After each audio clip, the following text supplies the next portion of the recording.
Friends, Raja Saab movie దర్శకుడు మారుతి గారి last cinema పక్కా commercial.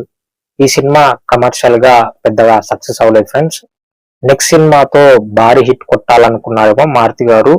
అందుకే రాజాసాబ్ మూవీలో తన ప్రాణాన్ని పెట్టేశారు మారుతి గారు.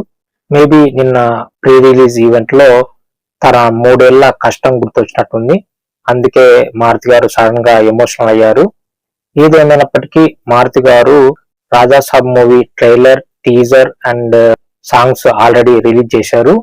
ఇవి ఇండియన్ ఫిలిం ఇండస్ట్రీలో అండ్ అభిమానుల్లో చాలా హైప్ క్రియేట్ చేశాయి. అండ్ నిన్న ప్రీ రిలీజ్ ఈవెంట్ లో మారుతి గారు అభిమానుల్ని ఈ సినిమా 1% నిరాశపరిచిన తన ఇంటికే వచ్చేయండి అని చెప్పి ఏకంగా ఇంటి అడ్రస్ ఇచ్చారు. మారుతి గారి ఈ కాన్ఫిడెన్స్ సినిమాపై మరింత హైప్ క్రియేట్ చేసింది. అండ్ ఈ రోజు రాజాసాబ్ మూవీకి సంబంధించి సెకండ్ ట్రైలర్ రిలీజ్ అవుతుంది ఫ్రెండ్స్. ఇక ఈ ట్రైలర్ ఎంత హైప్ క్రియేట్ చేస్తుందో చూడాలి. వేరే వాళ్ళ పరిస్థితి ఏమో కానీ ఫ్రెండ్స్, రాజాసాబ్ మూవీ రిలీజ్ అయ్యేలోపు ఈ హైప్ కి నేను పోయేలాగున్నా. రాజాసాబ్ మూవీపై మారుతి గారి కాన్ఫిడెన్స్ కి, మన పాన్ ఇండియా స్టార్ ప్రభాస్ గారి క్రేజ్ కి January 9th pan India records గల్లంతే. మీరేమంటారు ఫ్రెండ్స్?